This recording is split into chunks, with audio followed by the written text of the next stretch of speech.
My entitled sister kissed my boyfriend a week before her wedding. I told her fiancé, thought he let it go, but he stunned everyone at the ceremony. The week leading up to my sister, Veronica's, wedding was a non-stop flurry of activity. It felt like someone had cranked the volume up on life, and I was stuck in the middle of a chaotic symphony. Dress fittings were endless, each one a battleground where Veronica's vision clashed with the reality of what looked good on an actual human body. The bridal shower was an exercise in excess, a mountain of pastel-colored gifts and sugary treats that seemed to stretch on forever. And the rehearsal dinner? Forget about it. It was a black-tie affair that felt more like a state banquet than a casual gathering of family and friends. Honestly, I was starting to feel more like a personal assistant than a maid of honor. Veronica, always the center of attention, had morphed into a full-blown bridezilla, her demands escalating with each passing day. It was, this shade of pink, not that one, and the flowers have to be exactly this arrangement, and someone needs to find me a tiara that sparkles just so. I swear, if I heard the phrase, "It's my wedding," one more time, I was going to scream. But hey, she was my sister, and beneath the layers of tulle and bossiness, I loved her. Even if she could be a bit much. Then came the incident. The moment that turned the whole pre-wedding chaos into a full-blown family drama. It was a Wednesday evening, just a week before the big day. I was at Veronica and her fiancé, William's, apartment, helping, or rather, being ordered around, with some last-minute decorations. William, a successful lawyer with a calm demeanor that bordered on saintly, was out at a work dinner. How he put up with Veronica's antics, I'll never know.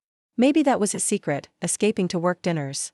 I was wrestling with a particularly stubborn string of fairy lights, trying to drape them artfully around the balcony railing, when I heard a noise. It was a soft, muffled sound, like a whispered conversation. Thinking it was Veronica, I called out, "Need a hand with those centerpieces?" But it wasn't Veronica. Instead, I saw my sister locked in a passionate kiss with another man. And not just any man. It was my boyfriend, Daniel. My heart did a weird flip-flop thing, a mix of shock and disbelief. It felt like time froze for a second, the world tilting on its axis. My stomach lurched. The fairy lights slipped from my grasp, clattering to the floor in a shower of tiny, sparkling bulbs. The noise startled them both. They jumped apart, their faces a mixture of shock and guilt. Veronica's eyes were wide with panic, her carefully crafted composure crumbling like a sandcastle in a storm. Daniel, on the other hand, just looked lost. Like a deer caught in headlights, frozen and helpless. "Emily. It's not what it looks like," Veronica exclaimed, her voice high-pitched and panicked. It was her go-to defense, the classic denial in the face of obvious guilt. "Oh really?" I retorted, my voice dripping with sarcasm. "Because it looks a lot like my sister is making out with my boyfriend a week before her wedding." I couldn't help the bitterness that laced my words. The hurt was raw, a gaping wound in my chest. Daniel stammered, trying to find an excuse, some explanation, but nothing came out. He just stood there, looking like a guilty puppy, his eyes darting between me and Veronica. I felt a surge of anger, hot and consuming. It was like a fire had been lit inside me, burning away all reason and logic. How could they? How could Veronica, who had everything, the perfect fiancé, the dream wedding, the adoring family, steal the one thing that truly made me happy? And Daniel, how could he betray me like this?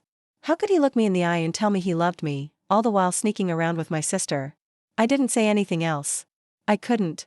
The words were caught in my throat, choked by a mix of anger and hurt. I just turned and fled the apartment, tears blurring my vision. I didn't know where I was going, just that I needed to get away from them, from the betrayal, from the lies. I ran until my lungs burned and my legs ached, the city lights a blur of color around me. I ended up at our parents' house, collapsing on the couch in a sobbing heap.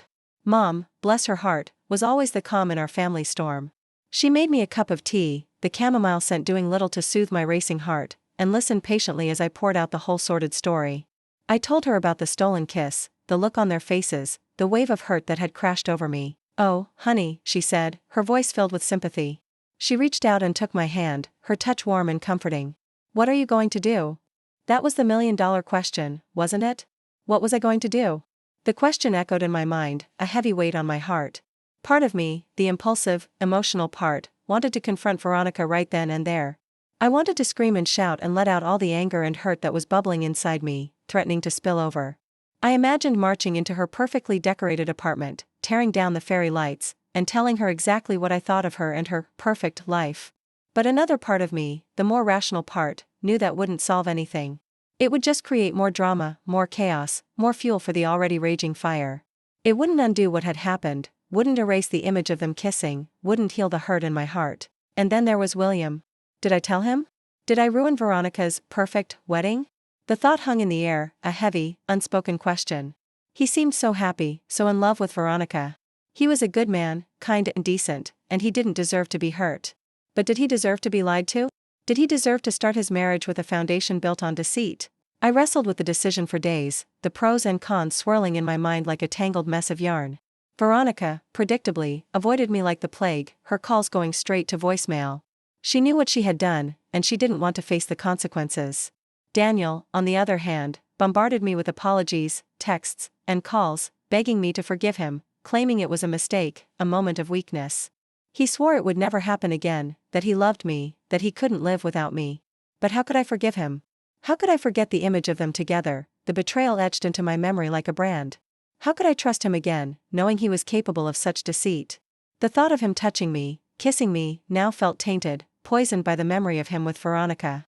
Finally, just 2 days before the wedding, I made up my mind. It was a difficult decision, one that cost me many sleepless nights and tearful moments. But I knew what I had to do. I had to tell William. It wasn't about revenge or ruining Veronica's big day. It was about honesty, about him deserving to know the truth about the woman he was about to marry. It was about giving him the chance to make his own decision, to choose whether or not he wanted to spend his life with someone who was capable of such betrayal. I called him, my voice trembling as I explained what I had seen. I told him about the kiss, about the way they looked at each other, about the hurt and confusion that had consumed me. He listened quietly, his usual calm demeanor replaced by a stony silence. I could hear his breath catching in his throat, the unspoken emotion swirling in the silence between us. When I finished, he simply said, "Thank you, Emily. I appreciate you telling me." Then he hung up. I didn't hear from him again before the wedding. The silence was deafening, a heavy blanket of uncertainty that smothered all my hopes and fears. I wasn't even sure if he'd be there, if he'd call the whole thing off. Part of me, the part that still believed in fairy tales, hoped he would. I hoped he would see Veronica for the selfish, deceitful person she was, and that he would run far, far away. But another part of me, the part that still loved my sister despite everything, dreaded the thought of her heartbreak. I knew she had made a mistake, a huge one, but she was still my sister, and the thought of her being hurt, of her dreams being shattered, made my heart ache. The wedding day arrived, a beautiful sunny Saturday. The kind of day that was made for weddings, for love, for happily ever afters. But beneath the surface of sunshine and celebration, a dark cloud of uncertainty hung over everything. I put on my bridesmaid dress, a pale pink monstrosity that Veronica had insisted on, and plastered a fake smile on my face. It felt like wearing a costume, pretending to be happy when inside I was a mess of conflicting emotions. The church was packed, the guests buzzing with anticipation. They were all dressed in their finery, eager to witness the union of two seemingly perfect people. Veronica, looking stunning in her designer gown, was a vision of bridal perfection. But where was William? The question hung heavy in the air, a silent drumbeat against the backdrop of wedding music. It was a question that echoed in the hearts of everyone present, a question that was written on every face in the church. Where was William? As the music swelled, the delicate strains of the bridal march filling the vast space, the bridesmaids began their slow procession down the aisle. They moved with practiced grace, their pastel dresses a sea of gentle color, each step measured and precise. But as they glided past the pews, their smiles fixed and slightly strained, all eyes were drawn to the empty space at the altar. Still no William. My heart pounded in my chest, a mix of anxiety and anticipation. It was a chaotic symphony of emotions, each one vying for dominance. Had he changed his mind?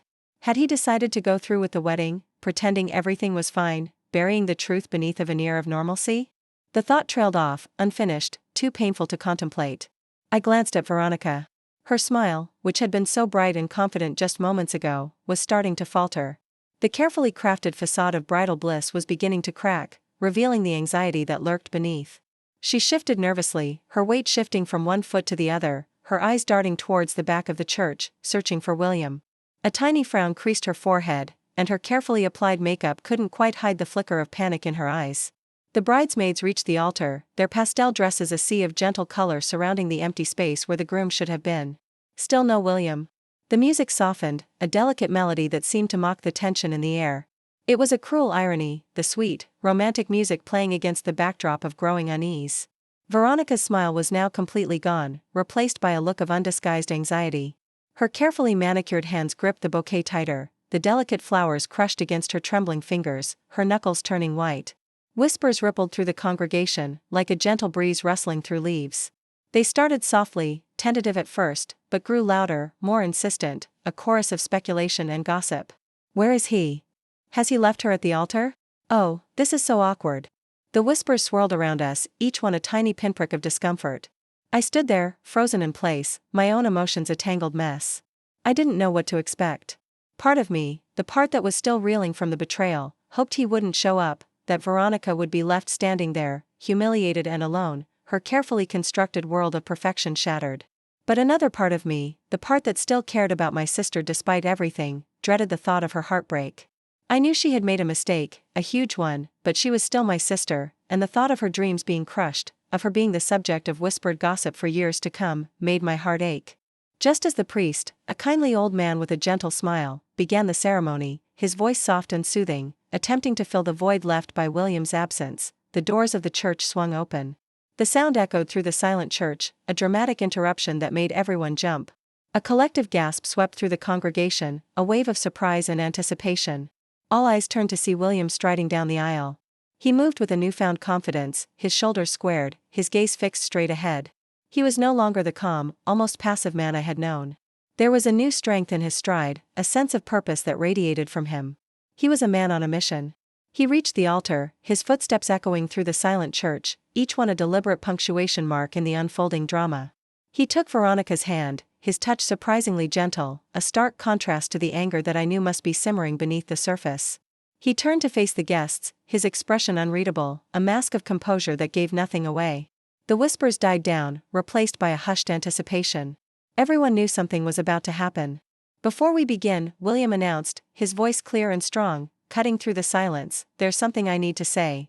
Veronica's face paled, her carefully applied makeup suddenly looking garish against her ashen skin. Her eyes, wide with fear, searched William's face, trying to decipher his intentions. What was he doing? What was he going to say? The questions hung in the air, thick with tension, each one a silent plea for answers. William took a deep breath, his gaze sweeping over the stunned guests, taking in the sea of expectant faces. I want to thank my beautiful bride-to-be for giving me the most memorable week of my life. He paused, a hint of irony creeping into his voice, a subtle shift in tone that sent a shiver down my spine. A week filled with surprises, with revelations, with a newfound understanding of the woman I thought I knew. He turned back to Veronica, his voice now laced with icy sarcasm. You see, Veronica, I believe in honesty, in transparency. And thanks to your sister, Emily, he nodded in my direction, his eyes meeting mine for a brief moment, I've learned a great deal about your commitment to those values. Veronica's face crumpled. Tears welled up in her eyes, threatening to spill down her cheeks. She opened her mouth to speak, to protest, to deny, but no words came out. She just stood there, her body trembling, her carefully constructed facade crumbling before everyone's eyes. William continued, his voice rising with each word, gaining strength and conviction. You thought you could deceive me, Veronica. You thought you could play your games and get away with it. But you were wrong. I know about your little tryst with Daniel. I know about your lies, your manipulations, your utter disregard for anyone but yourself. He let go of her hand, his touch now repulsed, his expression one of disgust. I won't be a part of your charade any longer, Veronica. I won't marry a woman who is incapable of honesty, of loyalty, of love. He turned to face the priest, his voice firm and unwavering. This wedding is off. Then, without another word, without a backward glance, he turned and walked out of the church, leaving Veronica standing at the altar, a sobbing, humiliated mess. The guests, stunned into silence, watched him go, their faces a mixture of shock, confusion, and morbid curiosity. Then, the whispers started again, but this time they were different. They were louder, more animated, a whirlwind of speculation and judgment. Oh my God! I can't believe it. What a scandal! I watched Veronica, my heart filled with a mixture of pity and satisfaction. She had finally gotten what she deserved. Her carefully constructed world of perfection had crumbled around her, and it was all her own doing. She had tried to manipulate everyone, to control the narrative, but in the end, the truth had prevailed. As for me, I left the church with my head held high. I may have lost a boyfriend, but I had gained something far more valuable, my self-respect.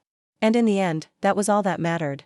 I had done the right thing, even though it was hard, and I could finally look myself in the mirror without shame or regret. The weight that had been pressing down on me for days, the weight of the secret, the betrayal, the anger, had finally lifted. I felt lighter, freer, like I could finally breathe again. The future was uncertain, but for the first time in a long time, I felt hopeful. I didn't know what lay ahead, but I knew I could face it with honesty and integrity. And that was enough.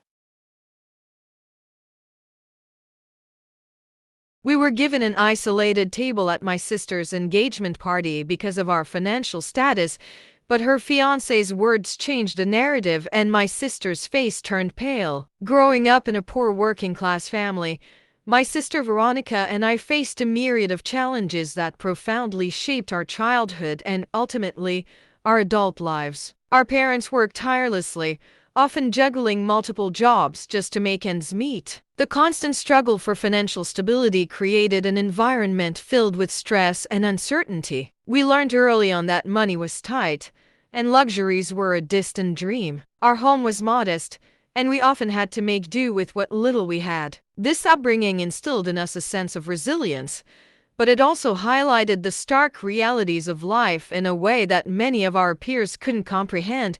The financial hardships we endured were not just about the lack of material possessions. They also affected our emotional well-being. There were times when we went to bed hungry, and the weight of our circumstances often felt heavy on our young shoulders. School was a refuge for me, a place where I could escape the pressures of home.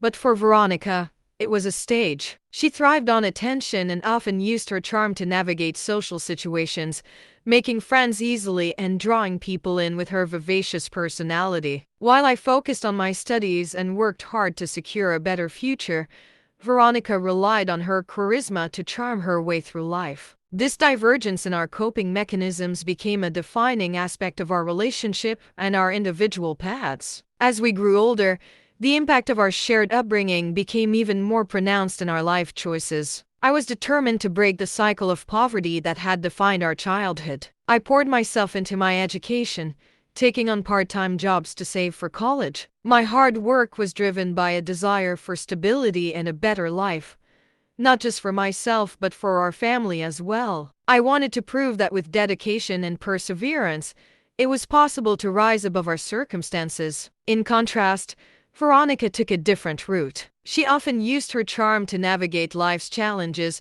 relying on her social skills to gain opportunities rather than putting in the same level of effort. While I was studying late into the night, she was out making connections, attending parties, and building a network that would serve her well in the short term. This contrast in our approaches led to a growing rift between us. I admired Veronica's ability to connect with people effortlessly, but I also felt a sense of frustration. It seemed as though she was coasting through life, while I was working tirelessly to achieve my goals. Our differing life choices often sparked debates and disagreements, as I struggled to understand her reliance on charm over hard work. I believed that success should be earned through effort, while she maintained that relationships and social skills were equally, if not more, important. This fundamental difference in our values created tension, as we both grappled with the weight of our upbringing and the paths we had chosen. Despite these differences, our shared experiences in a working-class family forged a bond that was difficult to break. We understood the struggles of our parents and the sacrifices they made for us. We both carried the weight of our upbringing,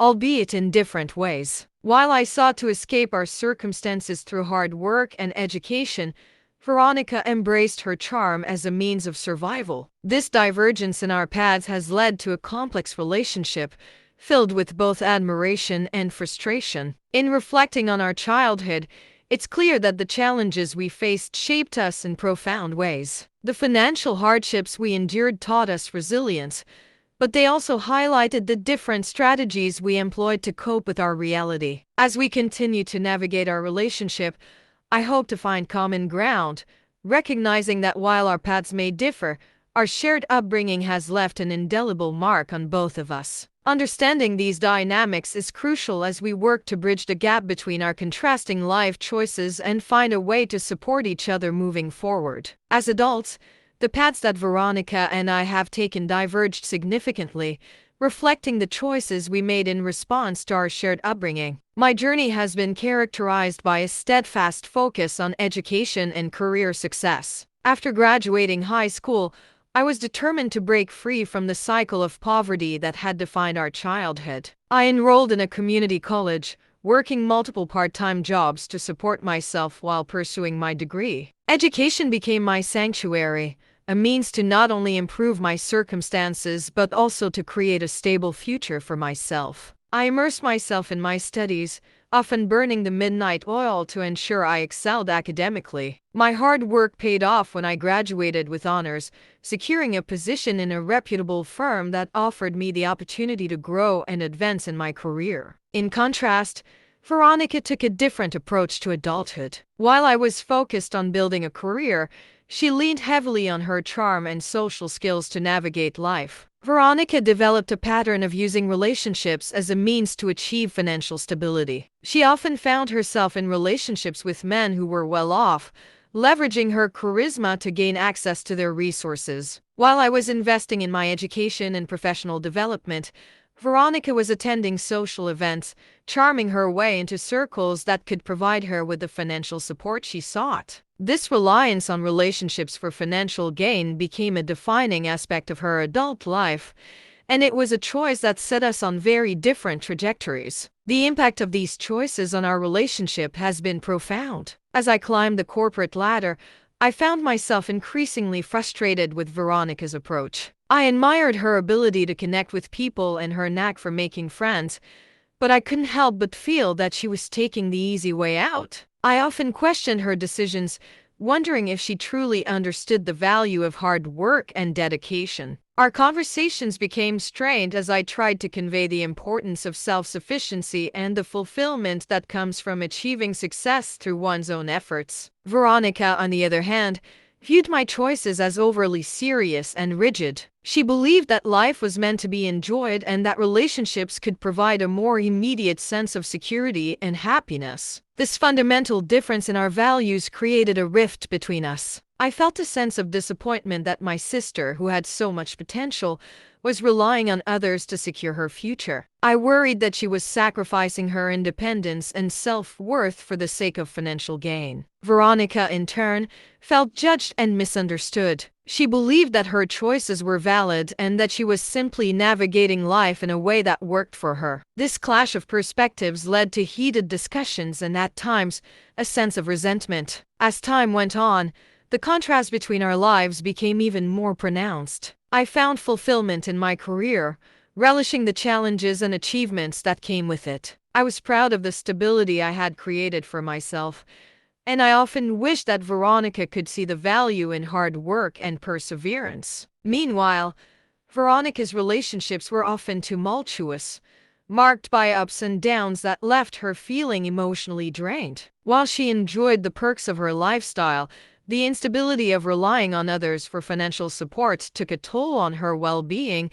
Despite these differences, there remained an underlying bond between us, rooted in our shared experiences growing up. We both understood the struggles of our past, even if our responses to those struggles were vastly different. As we navigated our adult lives, I began to realize that while our paths may have diverged, there was still room for understanding and support. I learned to appreciate Veronica's perspective, recognizing that her choices were a reflection of her own journey. In conclusion, the paths we have taken as adults highlight the complexities of our relationship. My focus on education and career success contrasts sharply with Veronica's reliance on relationships for financial gain. These choices have shaped not only our individual lives but also the dynamics of our sisterhood. As we continue to grow and evolve, I hope we can find common ground, embracing our differences while supporting each other in our respective journeys. Veronica's engagement party was meant to be a joyous celebration,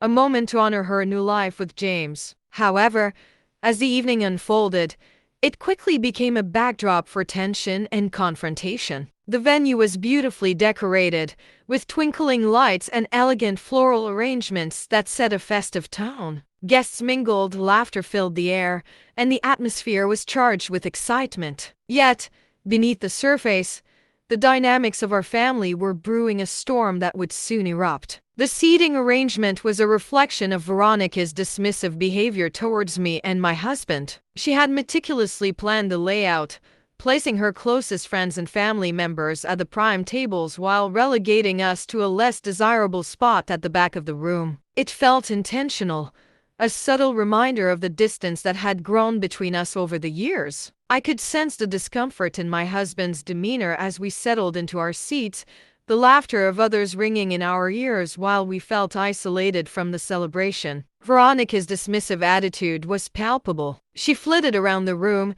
engaging with guests and basking in the attention, seemingly oblivious to our presence. As the evening progressed, the tension in the air thickened. I tried to focus on the festivities, but my mind kept drifting back to the seating arrangement and Veronica's behavior. It was as if she was deliberately trying to distance herself from me, and I couldn't shake the feeling of being an outsider at my own sister's engagement party. My husband, sensing my discomfort, attempted to lighten the mood with small talk, but I could see the concern etched on his face. He knew how much this night meant to me, and he could feel the weight of the situation. Then came the moment that would ignite the confrontation. James, Veronica's fiancé, was making his rounds, greeting guests and thanking them for coming. As he approached our table, I noticed a flicker of recognition in his eyes. He paused, looking at my husband with a mix of surprise and confusion. "Wait a minute," James said, his voice rising slightly above the chatter. "Aren't you the guy from that charity event last year? The one who helped organize the fundraiser?" My husband nodded,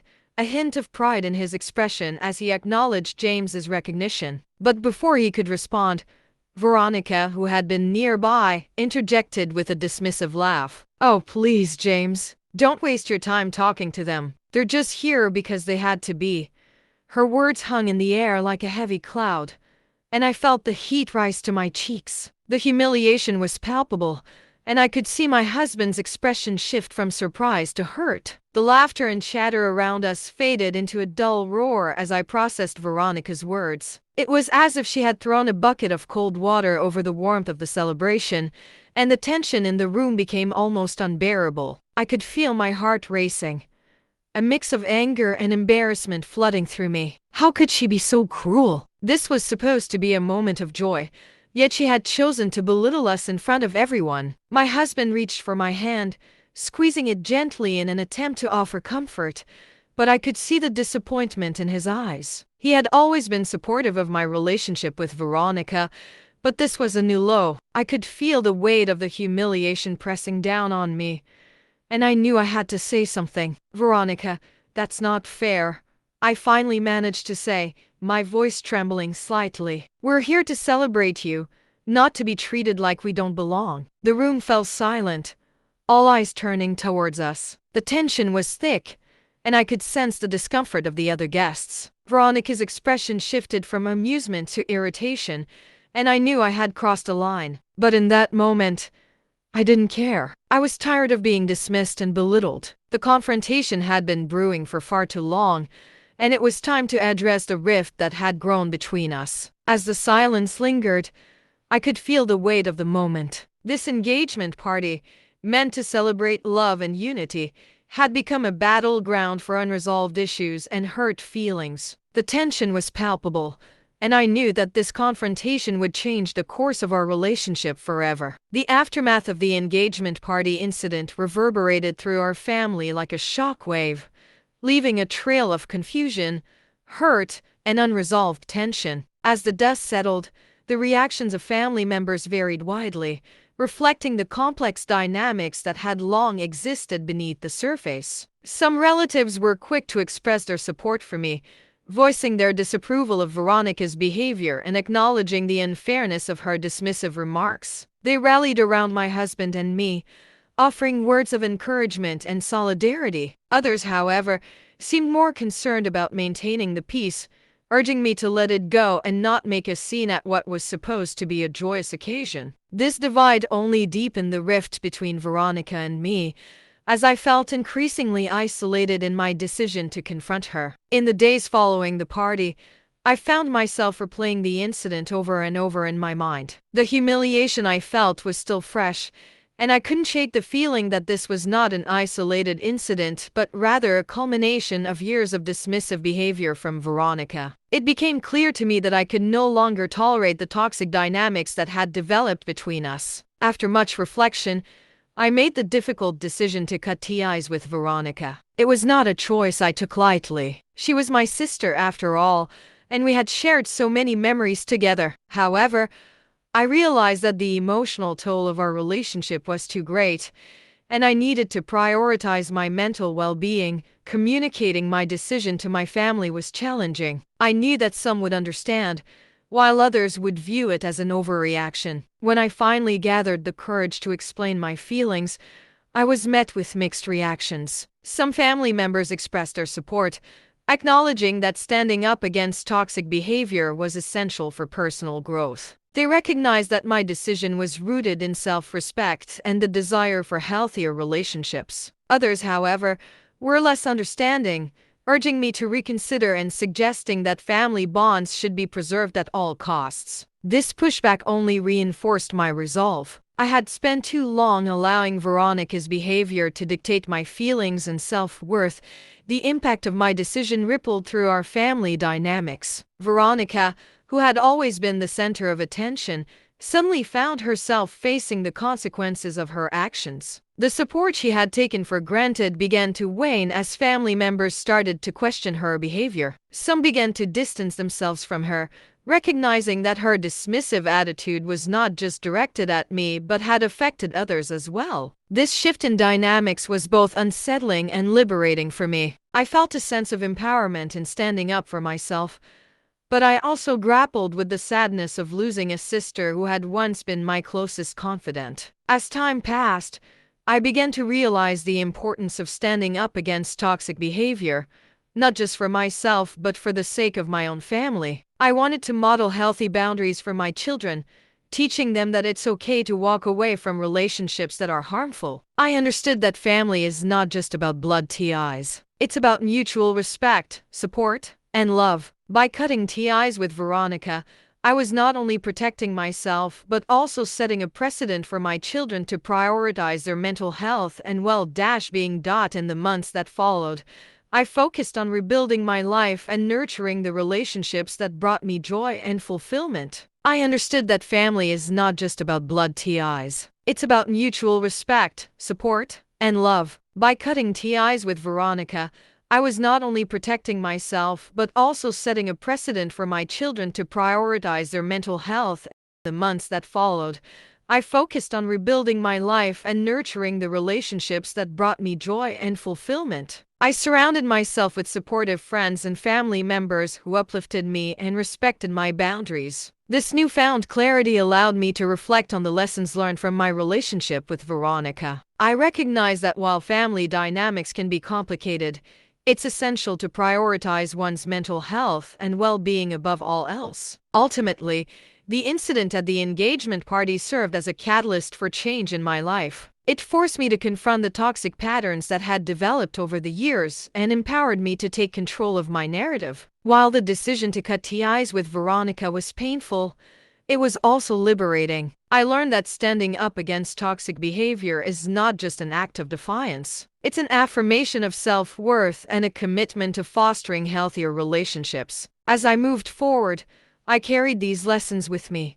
determined to create a life filled with love, respect, and genuine connections. After the tumultuous events of Veronica's engagement party, I found myself grappling with a whirlwind of emotions. It was during this time that I decided to have a candid conversation with James, Veronica's fiancé. I felt it was crucial to share my perspective on Veronica's true character, especially considering the implications it could have for their future together. Honesty in relationships is paramount, and I believed that James deserved to know the complexities of the woman he was about to marry. As I sat down with James over coffee, I could sense the tension in the air. I took a deep breath, knowing that what I was about to say could alter the course of their relationship. "James," I began, "I think we need to talk about Veronica."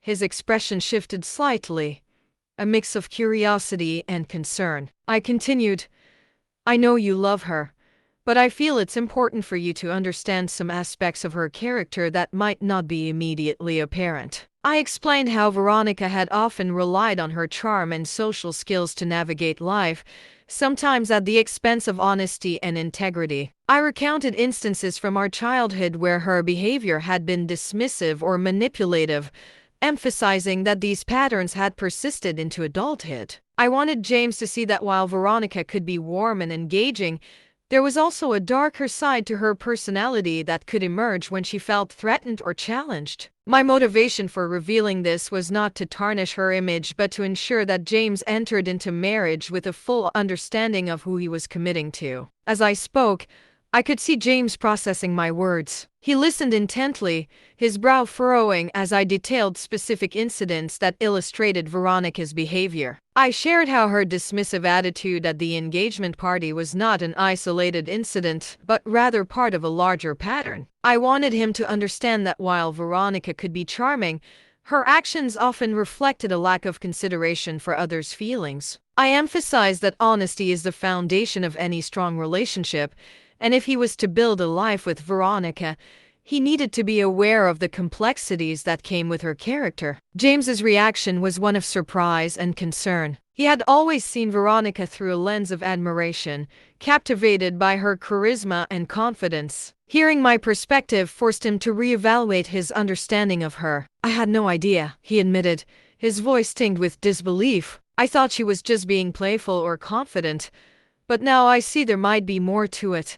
His acknowledgement of my concerns was a pivotal moment, as it indicated that he was willing to consider a different viewpoint. The implications of our conversation weighed heavily on both of us. James was faced with a difficult decision: to confront Veronica about her behavior or to accept her as she was, flaws and all. I could see the internal struggle playing out on his face. "I love her," he said quietly, "but I don't want to be blindsided later on. I need to know if this is who she really is." His honesty about his feelings was refreshing, and it underscored the importance of transparency in relationships. As we continued to talk, I encouraged James to have an open dialogue with Veronica. I stressed that it was essential for him to express his concerns and to seek clarity about her past behavior. "If she truly loves you, she'll appreciate your honesty," I said. "It's better to address these issues now than to let them fester and create resentment later." Our conversation marked a turning point for James. He realized that understanding Veronica's true character was not just about protecting himself. It was also about fostering a healthier relationship built on mutual respect and honesty. I could see that he was beginning to grasp the complexities of the situation,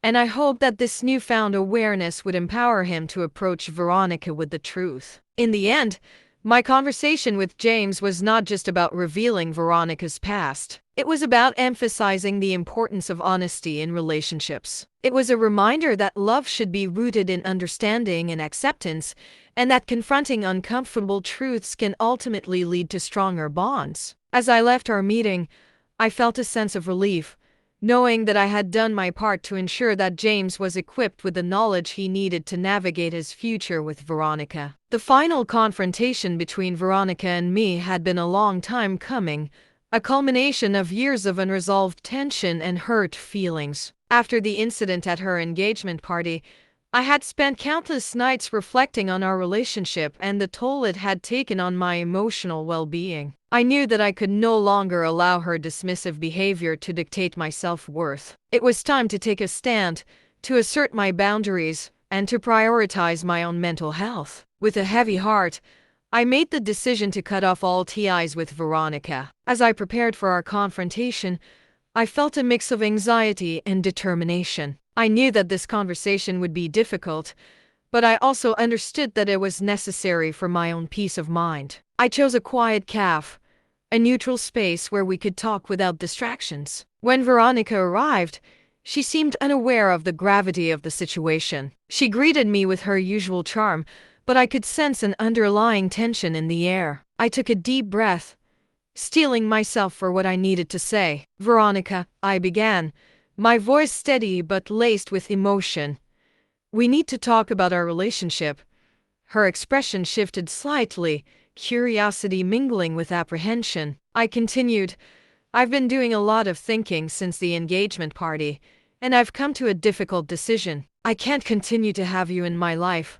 The words hung in the air, heavy with finality. I watched as her face fell, the realization of what I was saying sinking in. "Are you serious?" she replied, her voice tinged with disbelief. "You're just going to cut me out like that? After everything we've been through?" I could see the hurt in her eyes, but I also recognized the familiar defensiveness that often accompanied our conversations. "This isn't about our past," I explained.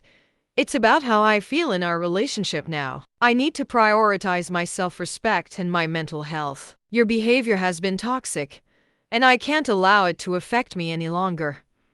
Veronica's reaction was a mix of anger and sadness. "You're being dramatic," she shot back, her voice rising. "I'm just trying to live my life, and you're making it all about you." I felt a pang of frustration at her inability to see my perspective. "It's not about being dramatic. It's about recognizing that I deserve to be treated with respect. I can't keep pretending that everything is okay when it's not." The emotional weight of this decision pressed down on me like a heavy blanket. I had spent years trying to maintain a relationship with my sister, hoping that things would improve, but the reality was that they hadn't. I felt a deep sense of loss, knowing that I was severing a bond that had once been so important to me. Yet, I also felt a sense of liberation. I was finally taking control of my life, refusing to let someone else's behavior dictate my happiness. As the conversation continued, I could see the realization dawning on Veronica. "You really mean it, don't you?" she asked, her voice softer now, tinged with vulnerability. "You're really going to walk away from me?" I nodded, feeling tears prick at the corners of my eyes. "I have to. I need to protect myself. And I can't do that while being in a relationship that constantly undermines my self-worth." The silence that followed was deafening. I could feel the weight of our shared history pressing down on us, the memories of laughter and love mingling with the pain of our recent conflicts. It was a bittersweet moment, one that encapsulated the complexity of our relationship. I wanted to hold on to the good times, but I also knew that I couldn't ignore the toxicity that had taken root. As I stood to leave, I felt a mix of sadness and relief wash over me. "I hope one day you can understand why I had to do this," I said, my voice trembling. "I truly wish you the best, but I need to move forward without you in my life." Veronica looked at me, her expression a mixture of anger and sorrow, but I could see a flicker of understanding in her eyes. Walking away from that cafe felt like shedding a heavy weight. I knew that the decision to cut ties with Veronica was not just about ending a relationship. It was about reclaiming my self-respect and establishing boundaries that I had long neglected. The emotional weight of this decision would linger, but I also felt a newfound sense of freedom. I was ready to embrace a future where I could prioritize my well-being, free from the toxicity that had defined my relationship with my sister for far too long. Sister made my life hell and stole my husband. Now she needs my help after our parents took her out of their will. Let me start this off by saying my life could probably be turned into one of those over-the-top soap operas. Unfortunately, the drama I've been through is very real, and the main character causing the chaos is my older sister, Lauren. She made my life a living hell for as long as I can remember. Stole my husband right out from under me, and now karma's come for her. And guess who she's calling for help? Spoiler, it's me. Buckle up, this story is a wild one. Lauren is 4 years older than me. Growing up, she was the golden child, the one who could do no wrong. She was beautiful, charming, and could manipulate our parents like a pro. Me? I was the quiet, bookish one, always in her shadow. She wasn't just a typical older sibling teasing her little sister. No, Lauren went out of her way to make me feel inferior. She criticized my appearance, spread rumors about me at school, and sabotaged any friendships I tried to make. I still remember one time in high school when I finally got asked to prom by a cute guy I liked. Lauren somehow convinced him to cancel on me and take her instead. I spent that night crying in my room while she came home with a smug grin. Our parents, bless their oblivious hearts, never called her out on her behavior. They'd shrug it off with, "Oh, Lauren's just being Lauren," while telling me to be the bigger person. It was infuriating. Fast forward to my 20s, and for the first time, I felt like life was finally on my side. I met Mark during my freshman year of college, and from the moment we met, it felt like fate had finally smiled on me. He was the kind of guy who remembered the little things, a random text to say he missed me, flowers just because, and a way of making me laugh that felt like medicine for my years of insecurity. After spending so much of my life in Lauren's shadow, Mark made me feel seen. For once, I thought I had something that was mine. Lauren was in a relationship at the time with her then-boyfriend, Jason, a smooth-talking finance guy who seemed just as self-absorbed as she was. Because of this, I naively thought she wouldn't meddle. Boy, was I wrong. It started subtly when I introduced Mark to my family during a casual dinner. Lauren showed up dressed to the nines, even though it was just a low-key night at my parents' house. She laughed a little too loudly at Mark's jokes, leaning in just a bit too close when he spoke. At one point, she reached out to fix his collar, calling him handsome in a way that made me bristle. I brushed it off as her usual need to be the center of attention, but deep down, something didn't sit right. Then things escalated. She started showing up unannounced whenever Mark was around. A coffee date with him turned into Lauren coincidentally running into us and inviting herself to join. A movie night at my apartment became a third-wheeling experience as she conveniently needed a break from Jason. I remember one night when she even brought Mark his favorite snack, something I mentioned to her in passing. It felt intentional, calculated. I tried to talk to Mark about it, but he brushed it off. "You're being paranoid," he said, laughing. "Lauren's just friendly. You've told me she's always been outgoing." That stung, but I wanted to believe him. I wanted to believe that I wasn't crazy. Then came the bombshell. 2 months before our wedding, I was scrolling through Instagram when I noticed Lauren had posted a picture of her and Mark. It was innocuous at first glance. They were laughing together at some family barbecue, but the caption made my stomach churn. "The best laughs with the best people, #family goals." I tried to ignore the gnawing feeling, convincing myself it was harmless. But 2 weeks before the wedding, the truth exploded in my face. I came home early from work to find Lauren's car parked outside my apartment. My first thought was that something was wrong. Why would she be here in the middle of the day? As I unlocked the door and stepped inside, I heard voices, familiar voices coming from my bedroom. My heart sank and my stomach churned as I followed the sound. When I pushed open the door, the sight before me shattered everything. There they were, Lauren and Mark, tangled together on my bed. They didn't even flinch when I walked in. Lauren didn't jump up, didn't try to apologize. She just sat there looking at me with that same smug, self-satisfied smile I'd seen my entire life. "You're early," she said, as if I was the one intruding. I stared at them, unable to process the betrayal. Finally, I choked out, "What the hell is going on?" Lauren rolled her eyes and stood up, casually fixing her hair like this was just another Tuesday. "Don't be so dramatic," she said, brushing past me. "If you'd been enough for him, this wouldn't have happened." Her words hit me like a punch to the gut. I turned to Mark, hoping, praying for some kind of explanation. He stumbled over his words, apologizing and claiming it was a mistake, but his face was red and he couldn't even look me in the eye. "A mistake?" I repeated, my voice trembling. "This wasn't a mistake, Mark. This was a choice." I kicked them both out that day, but the damage was done. I called off the wedding immediately. My family, of course, tried to smooth things over. My mom even said, "You can't let one bad decision ruin everything. Mark loves you." But I couldn't live with myself if I let them brush this under the rug. Lauren and Mark officially got together shortly after. She didn't even have the decency to lay low. She flaunted their relationship on social media, posting pictures of them at romantic dinners and weekend getaways with captions like, "When you find your soulmate, you just know." The audacity was mind-boggling. Within a year, they were married. I wasn't invited, of course, but I heard through the grapevine that Lauren wore a dress she picked out during a wedding dress shopping trip with me. My dress, it felt like she was twisting the knife, making sure I knew she'd taken everything from me. I won't lie, those were the darkest days of my life. I felt worthless, like I was doomed to always lose to her. But looking back, that betrayal was the wake-up call I needed. It forced me to rebuild, to find my worth outside of what Lauren had taken from me. And spoiler alert, karma doesn't let people like Lauren walk away unscathed. But we'll get to that.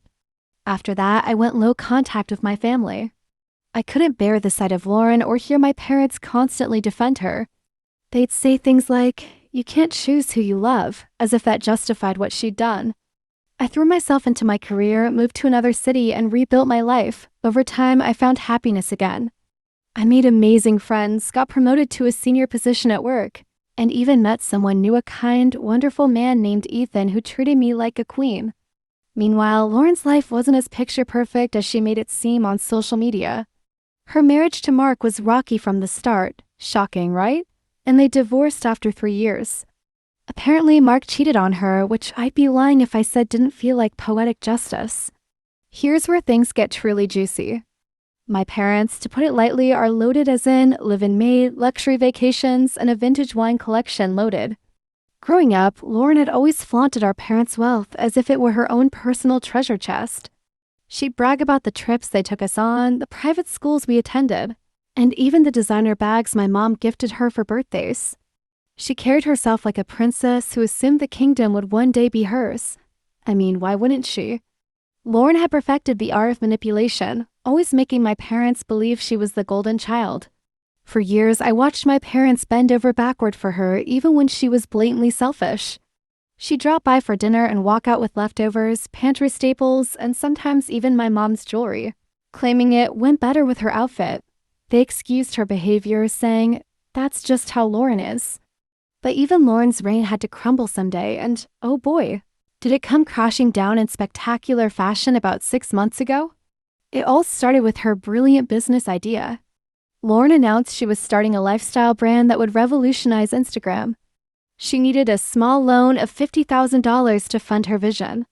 She presented her pitch over a fancy dinner at my parents' house, complete with mood boards, buzzwords like curated aesthetics, and even a slideshow featuring filtered stock photos of cappuccinos and sunsets. It was laughable, but my parents, still under her spell, agreed to fund her so-called dream. Fast forward a few months, and Lauren's business turned out to be an absolute disaster. Instead of investing in actual products or marketing, she spent the money on designer clothes, luxury vacations, and expensive photographers to stage candid shots of her boss babe life. The brand never even launched because she ran out of funds before anything substantial could be created. She blamed everyone but herself, her team. She had no team, the economy, the algorithm, and even me, claiming my negative energy jinxed her success. When my parents asked her about repaying the money, Lauren exploded. She accused them of being selfish, saying they owed her for all the sacrifices she made as their daughter. Sacrifices? You mean like the free car they bought her? Or the apartment they paid for when she decided adulting was too hard? My mom broke down in tears, and for the first time, my dad didn't rush to smooth things over. Instead, he told her enough. That was the beginning of the end. Over the next few weeks, Lauren kept pushing her luck, calling my parents repeatedly to demand more money. Her entitlement was off the charts. She even had the audacity to say, "You can't take it with you, so why not give it to someone who knows how to enjoy it?" That's when my parents finally saw her for who she truly was, an ungrateful, entitled brat who cared more about their bank account than their well-being. The tipping point came during a family dinner. Lauren showed up uninvited and started whining about how hard her life was.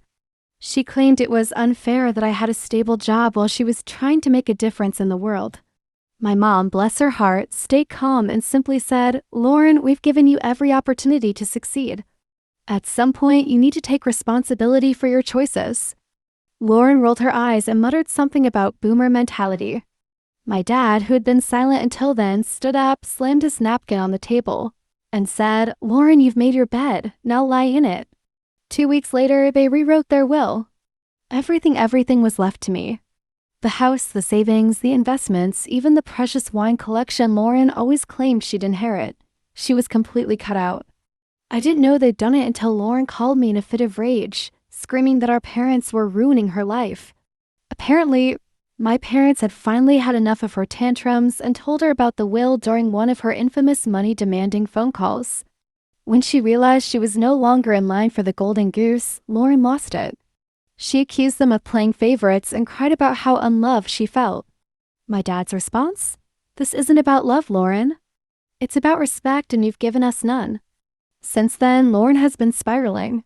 She's tried everything to get back into their good graces. She sent them over-the-top apologies, promised to change, and even started showing up at their house unannounced with home-cooked meals, which, knowing Lauren, were probably ordered from a fancy restaurant and transferred to her own pots. My parents, however, have held firm. They told her their decision was final and she needed to figure out her own life. And now, Lauren is panicking. Without the promise of an inheritance, her lifestyle has taken a massive hit. She's gone from flaunting designer handbags to complaining about the price of groceries. The irony is almost too delicious to bear. After years of making my life hell and stealing everything that mattered to me, karma has finally come knocking on Lauren's door. And honestly, I'm enjoying every second of it. Lauren found out about the will last week, and predictably, she lost her mind. She called me, sobbing and screaming about how unfair it was. She said our parents were manipulated by me, which is hilarious considering I've barely spoken to them in years, and accused me of stealing what's rightfully hers. Then came the kicker. She begged me to help her. She wants me to convince our parents to change the will back, or at least give her a portion of the inheritance. She even tried playing the "we're family" card, conveniently forgetting that she shattered that bond years ago. When I refused, she called me selfish and said I was punishing her for a mistake she made when we were younger, a mistake.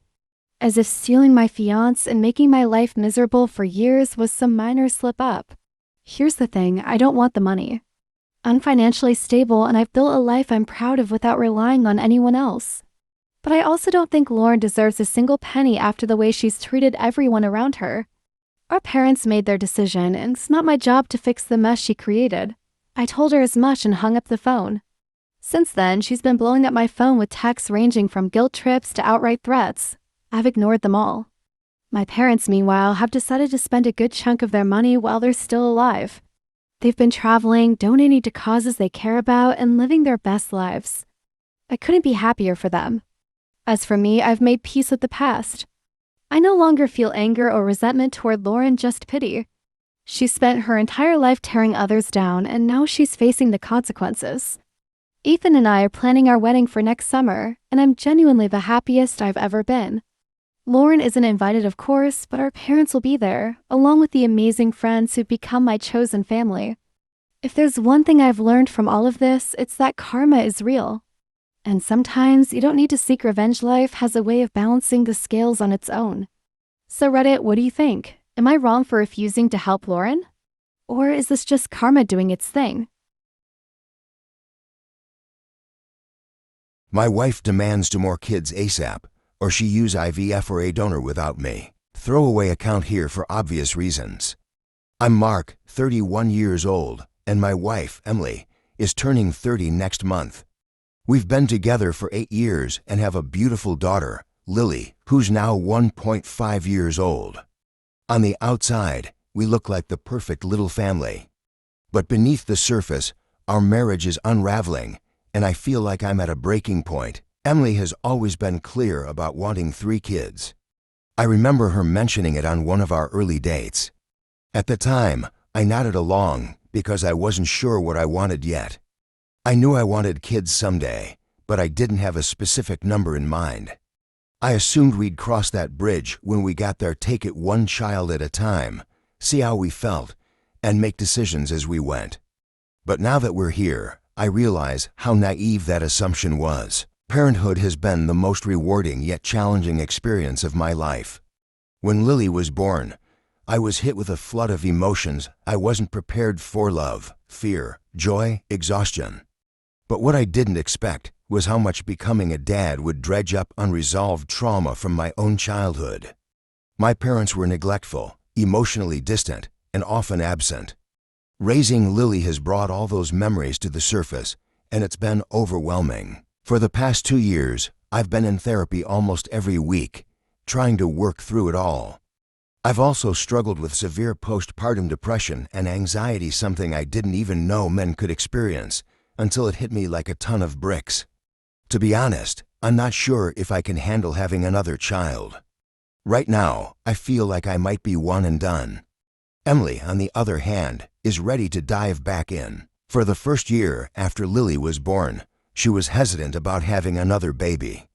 Her birth experience was traumatic. There were complications during delivery, and she needed an emergency C-section. She was in pain for months afterward and had trouble bonding with Lily at first.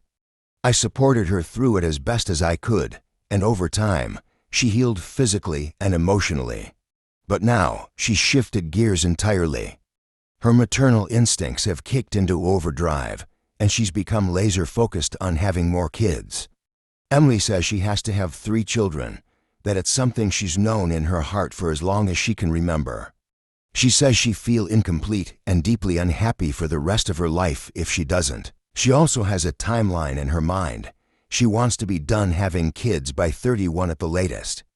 She says she doesn't want to be an older mom, pointing to the increased risks of pregnancy after 35 and her desire to have the energy to raise our kids and eventually enjoy being a young grandma.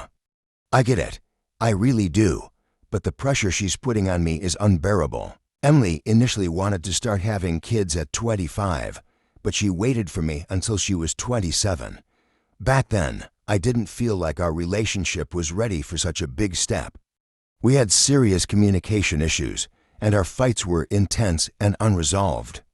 I even suggested therapy for her, but she wasn't interested. I didn't think it was the right time to bring a baby into that dynamic. Looking back, I should have been more direct with her. I thought my actions and hesitations were clear enough, but in hindsight, I realize I should have explicitly told her why I wasn't ready. Maybe that would have saved us some heartache. Eventually, we worked through our issues, at least enough for me to feel confident about starting a family. When Emily got pregnant with Lily, I was overjoyed. But I also had no idea how much it would change me. Now that Emily's ovulating again, she wants to try for our second child immediately. She says she's waited long enough and that I owe it to her to stick to the plan we agreed on. But from my perspective, there's no plan. I never agreed to a set number of kids or a strict timeline.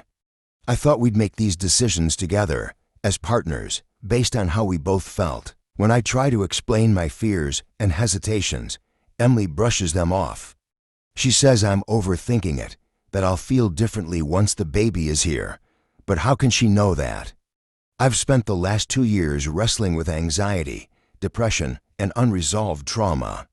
The idea of adding another baby to the mix feels like standing on the edge of a cliff. And it's not just about me. Emily's birth experience was traumatic. What if the next one is even worse? What if something happens to her or to the baby? I've tried to communicate these concerns to her, but she won't hear it.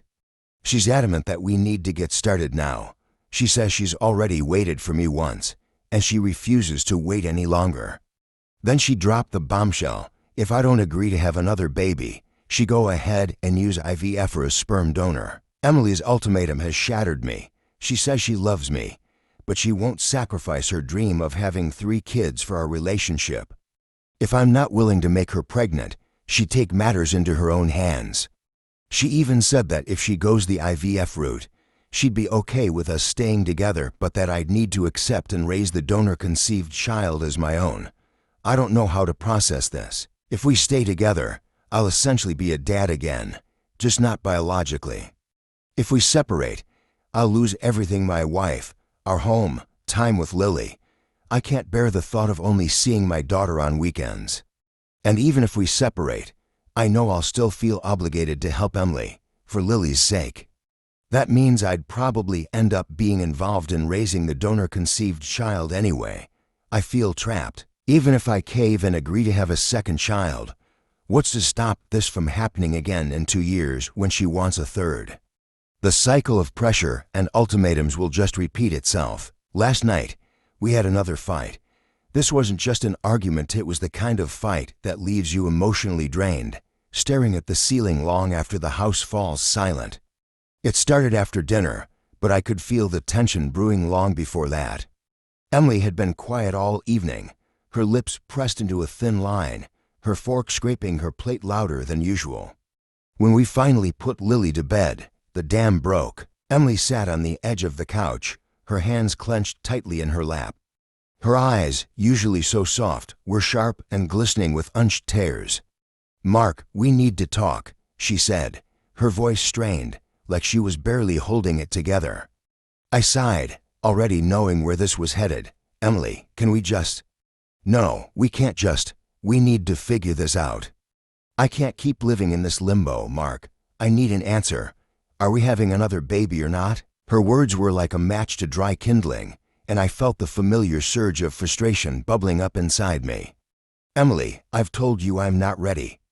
I need more time to think. This isn't something we can rush into." "Rush into?" she snapped, her voice rising. "It's been almost 2 years since Lily was born. How much more time do you need? You're not the one on a biological clock, Mark. I don't have the luxury of waiting forever." I ran a hand through my hair, trying to keep my composure.